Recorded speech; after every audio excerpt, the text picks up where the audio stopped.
Welcome back to my YouTube channel. Today I'm going to talk you through my dissertation homepage that achieved me a first class grade in my dissertation overall. Without Obsidian, there is no way I would be able to achieve such a high grade on such a big research project as a dissertation.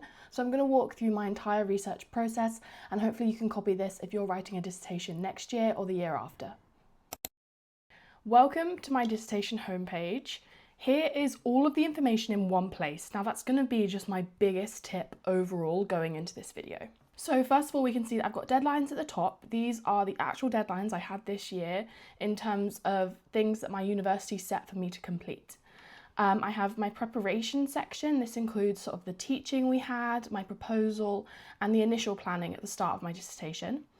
We move on and we've got research. Here we've got where I did the bulk of my work, really. You have to read a lot of sources for an 8,000 word essay, and all my chapter research. And finally, we've got a little bit on writing, and then we've got some sources. So I'm going to go through each of these sections in detail, so hopefully you can copy this if you want a similar setup or just get some inspiration, because trying to organise for a dissertation can be really super overwhelming. Firstly, let's discuss how the idea of my dissertation came into reality. So firstly, we had to submit a proposal at the end of second year before we had even really started the project, and this was to help us get matched to a supervisor. So you can see this here in my dissertation proposal requirements. Here I was given a variety of questions from the history department at my university in terms of what I thought about the project, what I wanted to do, and how it was a viable project to even consider. So here I have some submission guidance, what type of history, how I was going to write a 500-word research proposal, etc. So in terms of brainstorming, I wanted to do a lot of this on paper, so I did have a dissertation notebook that I used throughout. However, I did also utilise Obsidian for this. So you can see dissertation brainstorm. I met with a academic and I chatted through some broad themes, what I'd want to do. At this point, I had quite a good idea that I want to do something around empire, but I really wasn't sure where I wanted to focus, like imperialism, colonialism, decolonization. I just kind of had no idea. And then scrolling down, you can see he sort of talked about some next steps to do. So from this brainstorm, I did a general brainstorm about maps. I really noticed early on that I really enjoyed working with the maps as a primary source. One of the big things in terms of thinking about a dissertation project is how are you going to utilize primary sources. Some topics can be super difficult to focus in upon if you don't have that primary source material available. I was really lucky that the Sudan archive for my final project was actually in Durham, so it was really close to York. That was super convenient. But in terms of maps, the British Empire kept a lot of these maps and they are quite well kept. Whereas if you were going to do a project that was more based on sort of minority and ethnic communities and groups, often those sources are a lot more difficult to find, and that is a massive shame, but that is something that then you can approach in sort of a master's or a sort of PhD stage project. But for your undergraduate, you want primary sources that are quite readily accessible, so that's definitely something to think about. Here I sort of thought through some primary sources and looked at places I could potentially find these primary sources. This was actually super helpful when it came to writing the dissertation. I thought about colonial documents, travel writings, and also some historiography around maps. This is where I really started to sort of settle in onto my idea, was that I wanted to do something in terms of maps in the Middle East region, especially because I had just finished a module at the end of second year all about the Middle East that I really, really enjoyed. Scrolling down, we can see that I had a meeting with Iskandar, one of my favourite academics at the time, and he gave me some recommended readings, which I found really, really helpful. So this whole document here really shows kind of the progression of a initial brainstorm in terms of maps, and then I really made that more concrete by sort of finding out historiography and academic writings around that topic, and also actual places where I could find the primary source material. Let's go back to the homepage. So in terms of my actual dissertation proposal, it was quite beefy. This proposal is quite interesting because I didn't end up exploring all of these topics, but that's half the point of it in terms of the history department, is that they want you to consider all angles, and then you can sort of pick and choose and make your dissertation more specific. You can see that I've already started talking about some secondary sources. Jennifer Durr, a lot of her scholarship was really great for my final dissertation, as well as Tigner, Ben Draw, Shakri, yeah, all of that. ended up being super, super helpful. So this sort of first proposal section shows how I utilized Obsidian in the way that you can link lots of notes to different notes, if that makes sense, and how that helped in brainstorming. So for example, in the proposal, I have all of these just linked, so I can see all of my notes that I have on these readings just straight away, and that's super helpful in terms of sort of putting lots of ideas into one place. So another thing I had to submit in terms of to my actual department at uni was a diss summary and outline. This was due in about November, so 2 months before we needed a full chapter draft for one of our chapters. So this was my diss summary and outline. This was sort of taken from the proposal, but it's more of an extra step. So this was where I first started to think about my chapters and the argument, focus, and evidence of my chapters. So I would highly, highly recommend starting this earlier than you think. It's really tempting to want to just read as much scholarship as you can on your dissertation, but in most cases that is just going to overwhelm you. The dissertation, whilst it is long, it's probably the longest thing you've written, it still needs to have a very specific focus. That can be quite overwhelming because you feel like, I don't know enough in this topic. But actually creating an outline where you're having key focuses on your chapters, that will massively help you reduce the amount of work you need to do because you are aware of what argument and what focus you're going for.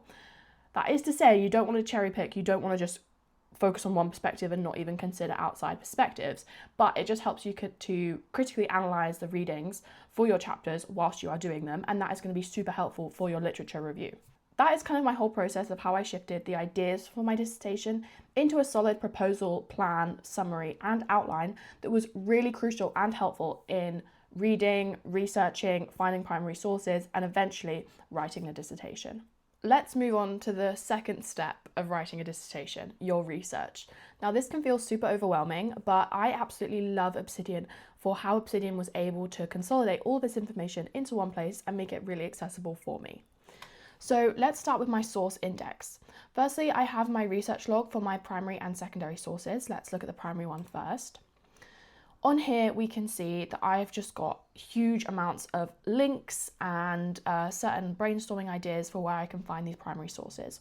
My main primary sources were maps, and so a lot of these have been digitized, but some of them haven't. So going through, we can see that I've just found so many different useful archives and documents where I can find them. We've got the National Army Museum, British Online Archives, Durham University, etc., etc. So this is just really helpful for keeping all this information in one place, and actually linked to this document I've got my secondary sources. So I actually made a source index for my dissertation. So I'll just open it up for you now. So this is my source index. If you want a detailed video on this, I have made one. I can switch the views from reading, book library to my dis. So in terms of my primary sources, I approached making this source index in a very visual way because maps were the thing that I was going to be focusing on. So some of these images haven't loaded properly, but as I scroll down, you can see that I am choosing to show the year, the author, the type, mostly maps, anything that's related, and the region. So here I can get a great overview of all my primary sources. It is also organised by the year in which they were created. So the oldest map I have is 1831. And then we can scroll down and you can see that I've got some different types of documents, like a painting, which potentially could be useful. Here I was just trying to collect as many things as I can. I wasn't reading any of this or researching any of this at the time, as in like I wasn't going through the reports and making detailed notes. It was more just collecting a huge array of evidence, and then that potentially could be useful in my chapters later on. It meant I didn't have to go out and search for anything else. I could just use this database with all the information it had already, and then I could choose any sources if I needed extra evidence from that. Scrolling down, we've got lots of different types of evidence actually. We've got a pamphlet, we've got a map, a book, a newspaper. All of this is super helpful. I ended up using modern Egypt in my dissertation quite a lot because it's a great primary source that talks about the imperialism that was used in Egypt during the time. And yeah, all of this was just super, super helpful, even just as reference. I mean, I didn't really use a map from 1984, but it was just helpful to have that all there if I ever needed to refer back to it.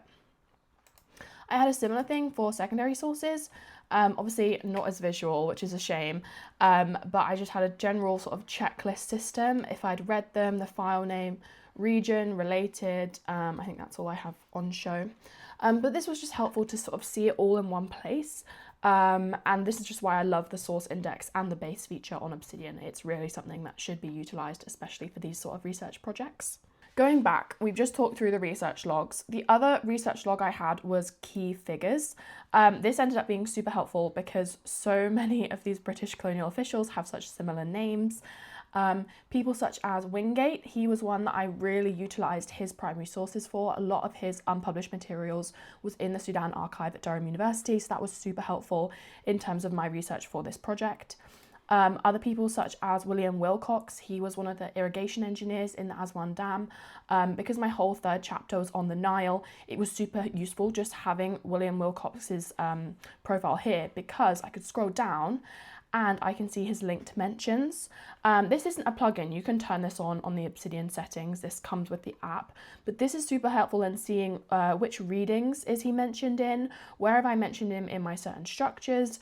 So that's another really great way of actually organising information, is even if this note on Wilcox doesn't have that much information, I can see where I've mentioned it in other things, and it's making those connections that's going to be absolutely vital for achieving a first class grade, because you are trying to make new connections really from primary source material and from secondary research. Okay, so let's go back to my homepage.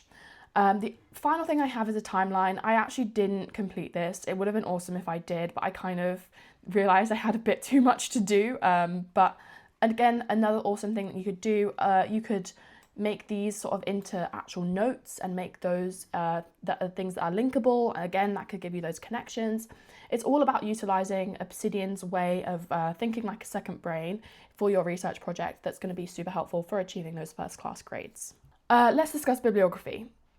I don't think I would have done this if it wasn't a requirement by my university, but we had to submit a preliminary bibliography in the October, so before our outline. It was the first thing we had when we came back to uni in third year.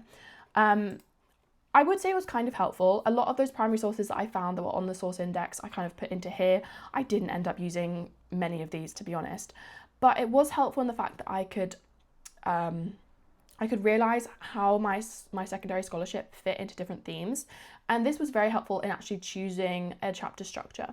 So you can see in my secondary sources, I've gathered it into Egypt, Sudan, maps and knowledge production, and the environment and colonial control. And essentially, Egypt was my first chapter, Sudan was my second, the environment was my third, and then maps and knowledge was kind of weaved in throughout because the whole dissertation was on maps, so I had to have some sort of theoretical understanding of how maps impact knowledge, especially in the sort of imperial imagination. I'm not entirely sure if I would do this if it wasn't a requirement. However, it was super helpful in terms of creating the chapter structure, which I reckon is why they make us do this. And my supervisor actually wanted me to sort of submit a question log. So basically, from the abstract of each scholarship, each article, she made me sort of write down some questions that this article invoked, that this article tried to address. And through this, actually, it was quite a tedious task, but it was really helpful, again, in just getting more specific. I think that's the thing that most supervisors say when you come to them with your proposal, is like, this is great, but this is like a master's level research project. You can't do this in the time you have and the resources you have as an undergraduate. So this was super helpful. Again, I don't know if I would have done this, but in the end it was super helpful, so I'm not gonna complain. That's sort of all my overarching research. We're now going to talk about my chapter research, which I think is honestly the crux of my dissertation homepage on Obsidian. My dissertation supervisor told me to think of my chapters as mini essays within my dissertation. What she meant by this is that each chapter needed to have an argument that contributed to my overall research inquiry. So they were each around about 2,000 words, which was what I was used to in terms of writing an undergraduate essay. And so to break down basically the dissertation, I thought of it as 3 mini essays, each which explored a slightly different topic on their own, which then contributed to my wider inquiry. So this helps sort of on the mark scheme show that you have that broad range of knowledge and that you are successfully deploying argumentative and persuasive techniques within your writing. So let's talk about chapter 2 in terms of my workflow. So my workflow for each chapter was the same process: a research log, structure, and then I wrote my first draft. So let's look at chapter 2. This is my research log for chapter 2. You can see that my overview is copied from the DIS summary and outline that I had to submit in November, so this was super helpful. Firstly, I have a chronology of Sudan. This was really helpful in terms of contextualizing the maps I was using and considering them in the broader historical context of the time. So in terms of a brainstorm, this is where I'm sort of brainstorming what my thesis, my argument is going to be, and thinking about my aims of mapping within Sudan and how I was going to explore that. So essentially my dissertation was on cartography as an imperial tool in Egypt and Sudan. So obviously the phrasing of that imperial tool is quite vague. So each of my chapters sort of presented a different perspective to how mapping was used as an imperial tool in each of the different circumstances in Egypt, in Sudan, and within the Nile and the broader environment. So my thesis was that cartography in Anglo-Egyptian Sudan constructed a framework that negotiated more British influence in the territory than the Egyptians, not the Europeans. So this was more of sort of a political approach. If you could say that Egypt's was economic and the Nile was environmental Orientalism and imperialism, this was more political, that more political approach in terms of borders, in terms of sort of negotiating the hierarchy, in terms of British, Egyptian and Sudanese, and also in terms of communication and potentially nationalism. So that's an overview of my thesis. You probably didn't need to know all of that, but I find it very interesting, obviously. So let's continue and see how I structured this research log. So in terms of my primary sources, I had a lot that were online. These were the ones that I initially gathered for my index. Those were helpful. And then I have stuff from the Sudan archive. So I actually have a whole note on the Sudan archive. So actually I went and visited the archive and I found this was really helpful in terms of just having all this information in one place. I ended up making a big Google Sheet document which showed all of the primary sources that I was going to look at. I might insert a clip of that here. And then after doing primary sources, I focused on secondary sources. I had a list of things like to read online and I had certain things that were read. Something that I found super helpful and that I wish I'd honestly done earlier was using PDF++. So this means I could have the reading on one side and stuff highlighted, and then it could go straight in my notes. I started using this probably halfway through my dissertation, and honestly I wish I was using it from the start. I wish I was using it at the start of my degree. Someone commented that I should use this plugin on a YouTube video, and wow, has my life been changed. So yeah, I'd definitely recommend this plugin if you are going to be doing lots and lots of readings. It's also really useful to just have the PDFs all within your Obsidian as well, just in case you want to reread something, you don't have to go through logging in and finding it again. So yes, back to this research log. So yeah, this is basically just a huge collection of all the sources I could potentially use. Again, that's really helpful in terms of connections and Obsidian. And then you can see this utilized in the structure. So if I use this sidebar on the side, this is my links, you can see the outline. So here I've got the 3 main paragraphs that I was going to use in this chapter, and the primary and secondary sources that I was going to utilize in each. So in my introduction, you can see my thesis, and then my first paragraph is about constructing Sudan. First of all, we've got the maps I want to use. So you can see that I've linked the map here, and this will sort of show where it's from. And then I've got sort of a range of bullet points about what I can see. I can see there's political, limited, unlimited administrative borders. I can talk about this treaty. I can talk about the changing borders. Anything that's helpful that I might discuss in the essay, I put underneath the map, because then I know that I'm engaging with a primary source, which is a key thing in the mark scheme to achieve these first class grades.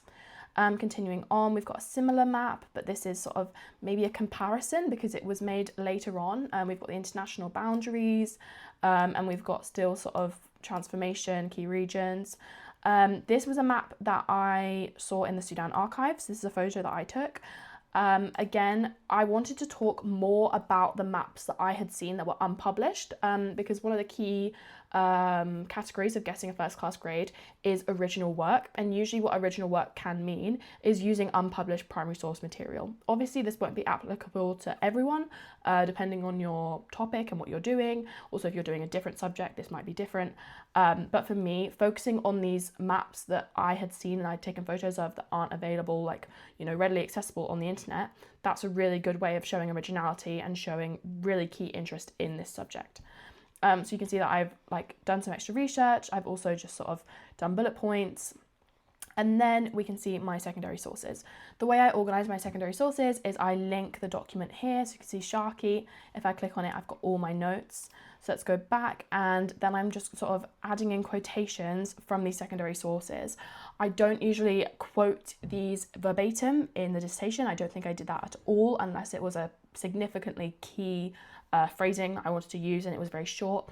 But this gives me sort of key snippets of these historians' arguments, their use of evidence, their explanations for certain phenomena that are going on at this time. So these are really helpful, and then I can very quickly footnote these because I know the publication date, the name of the article, the author, and the page number. So again, this is just helping me, this structure on Obsidian is helping me write the first draft in a very efficient way, because I'm not going to have to go back and look for things to reference, look for footnote page numbers. It is all right here, and that is super helpful. So you can see that I've done 1, 2, 3 different secondary sources here. Okay, and then let's move on to the next paragraph. So this is administrative control and British influence. Now, my favourite map in the whole dissertation is this map of Khartoum. One of the key reasons I really enjoyed analysing this map was that there was a lot of scholarship within certain historians about Gordon College, because it was this sort of big phenomenon in terms of establishing a British hierarchy in Sudan. So you can see that I've done these 2 readings that I've just sort of linked. When I was actually writing the dissertation, I was just honestly going through these readings because there's not a huge amount here, and it's all very pertinent and relevant to what I was writing about. So yeah, I really enjoyed analysing this map. It's a great map. I love maps, if you can't tell. You've got sort of the diagonal streets, you've got sort of segregation, all the British colonial officials are on the embankment, whereas then you've got the Egyptian sort of quarter here and then the Sudanese here. I mean, it's a textbook example of British hierarchy in terms of a map. So this was an excellent source for me to use. And then again, scrolling down, we've got some more secondary sources. And then again, we've got the third paragraph, similar thing. We've got a map, we've got some sort of bullet points I've come up with. And then here I've taken some quotations from a letter between Wingate and Stack about the growth of nationalism in the Sudan. So this was another primary source, again, one that I found through the Sudan archive in Durham, so it was unpublished material. But because it's a document, this helps to sort of consolidate and reinforce my argument, because it shows I'm not just relying on maps as a primary source, I'm also using other sort of primary sources, and I'm seeing a similar trend. And actually identifying these trends can be super helpful in terms of achieving that first class grade. So we can just quickly go through chapter 1 and chapter 3. Honestly, my chapter 1 isn't as good. The research log and the structure for the other chapters isn't as good as chapter 2, only because chapter 2 encompassed so much that I had to be very careful with how much I was putting in and putting out. But I think that reflects in the planning. But all the chapters were great when they actually came to be drafts, you know, that's not an issue. Here's my chapter 1 structure. Similarly, we've got primary sources. This was actually just a paragraph I had written about the source, so I could pretty much paste that straight into my draft. We've got some more maps here. Chapter 1 was all about the cadastral survey, so that was more of a sort of different type of research, because I'll show you actually my notes on the cadastral survey. That's probably a good thing. So this is very, very long, but the cadastral survey was this massive land surveying project initiated by the British in Egypt once they had occupied the state. And so this has a huge amount of maps, primary source material like that, and also a lot of sort of documentation and sort of justifications and scientific measurement and all that sort of authority. So I took very, very detailed notes on this survey. Again, I did use PDF++, so if I click on this button here, it will open up where I have highlighted this section in the text. again, super helpful in terms of going back. If I see something, if I say like, oh, this quote is really useful, let me see what they were talking around that, it's super helpful that I can just literally click on that button and see it in the PDF on the side. Again, I don't know how I lived without this plugin before I had it. So yeah, that was sort of chapter 1. And then chapter 3, we've got the research log. It's very similar. Chapter overview, brainstorm, primary sources, documents, secondary sources, and then the structure. I don't know if I actually have the maps on here, but yeah, I mean, it's kind of similar. I've got the Wilcox report on the Nile in terms of a primary source. I've got a report as a primary source. I think that's probably a link to my maps. But yeah, that is sort of, oh, here we go. Here's a map. I really enjoyed that map. Again, that map was from the Sudan archive. So that was an unpublished primary source material, which is always good. So yeah, that is really sort of the meat on the bones of how I organised that dissertation. Those chapter structures and research logs were just crucial. I think the main thing that made those chapter research logs so key to my writing was that I never started with an empty document. That can just be so intimidating. You're looking at an empty page, you're thinking, I have to write 2,000 words, my dissertation's due in 3 months, you start to get really stressed. But actually, I could copy and paste the bullet points of the chapter 1 structure straight onto that document. And there I had sort of a roadmap of how I was going to write the essay, the mini essay, the chapter. And then also my primary sources, I wasn't just trying to integrate them out of nowhere. I had bullet points explaining them. I had secondary sources that connected to them. I had an overarching argument which connected everything together. So actually doing this hard work honestly makes writing so much easier, especially because doing a dissertation, it's the last thing you do. You will have had a lot of experience in writing essays before you start this dissertation. That's the whole point of a lot of your undergrad essays, is to sort of prepare you for that. And so yeah, just doing that research, and especially on something like Obsidian, which can be so helpful in terms of searching, finding connections, connecting the dots on certain things. Honestly, that is just going to be incredible for your dissertation writing. Finally, I wanted to talk a little bit about my writing process. I don't actually write my dissertation. I didn't write it on Obsidian. I used Google Docs, but I just wanted to talk you through the planning I did for my literature review, for the introduction and the conclusion. So firstly, I want to talk about my Dis Lit review. So I tried to do as much of the lit review as I went, because the lit review, it's so hard. You have to sort of analyze and sort of synthesize so much information quite quickly in the introduction to show that you have a broad range of the scholarship around your dissertation. Often that scholarship, you're not going to be using all of it, but you just need to be aware of what scholarship and academic work is within the field that you're working on. So you can see that in terms of my lit review, I've got a lot of the notes and sort of questions I used in the question log for the preliminary bibliography. So for example, Burns, you've got these questions. Certain things I've got unread, half read, and I've sort of split them into sub-themes. So on the side, you can see I've got Egypt, maps and economic control, Egypt and Sudan, Sudan nationalism and culture, cartography and knowledge, and environmental control. But whilst this was sort of super helpful, it was definitely not the be-all end-all. Actually, one of the key sources for my lit review, I didn't find until quite late on. I think I was about to write, like sort of, I think I'm maybe halfway through writing. So if we go to my Dis Lit review structure, you can see that I'd read Harley, which was sort of one of the main authorities on cartography and in terms of maps and how they're really useful for historical inquiries. So again, this just shows you that like there's so much research out there, and actually being quite specific was good, but it could have meant that I missed out on certain things like this. So, you know, you always want to be slightly open and make sure that you're writing down sort of what other people are referencing in their sources. That's a great way to find new information. And so here you can see how I have structured my lit review. So I sort of went thematically. So we've got cartography and the production of knowledge. This is obviously the backbone of my dissertation. And within this, I can link to imperial power. So I've got Harley, I've got Edney, who draws on Foucault, obviously a very important scholar. He crops up in everything. we've got seeing like a state. That was really helpful in terms of how states sort of consolidate their economic control by mapping certain regions. We've also got different geographical perspectives, if that makes sense. So we've got this one on Israel and Palestine and this one on Egypt and Libya. This shows that there is general scholarship in the region about other places, but the way I'm showing that my inquiry is important is by saying there's not that much research done on Egypt and Sudan, so I am essentially filling that gap with my inquiry. I'm not doing something that's been repeated lots of times, and I'm doing something that can maybe open up for further research. That's one of the main things that the mark scheme mentions, is talking about the justification for your research inquiry.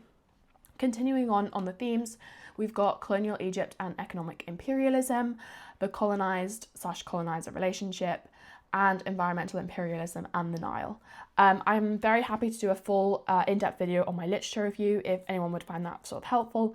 But yeah, like obviously Obsidian is just incredible for this because I can just quickly click on Powell and I've got all my reading notes for that reading. So yeah, that was my lit review. And then finally, I've got my introduction and conclusion. I was really struggling for a long time as to how I was going to start my introduction.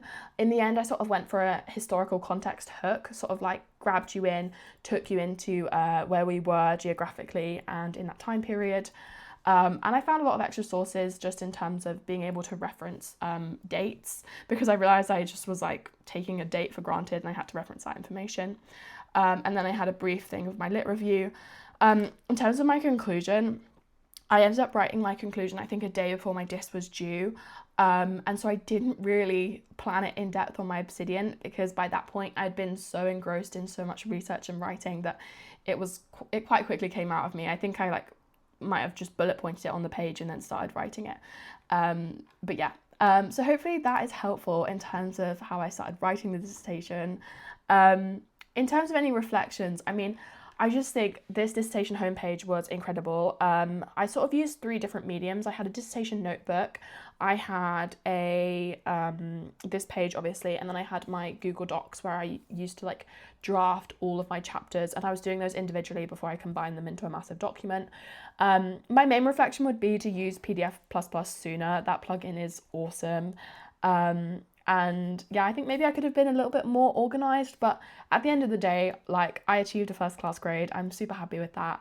And I wanted to be able to impart some of my knowledge and this sort of structure of a homepage onto you if you are writing a dissertation, and some of my tips. But yeah, if you'd like an in-depth video on anything I have described here on like the literature review or how to write a first class essay, I'd be very happy to. It's crazy to see all of this in its finished form. But yeah, so thank you so much for watching. I hope you enjoyed, and feel free to check out my profile for any other Obsidian tutorials and walkthrough videos. Thank you so much for watching.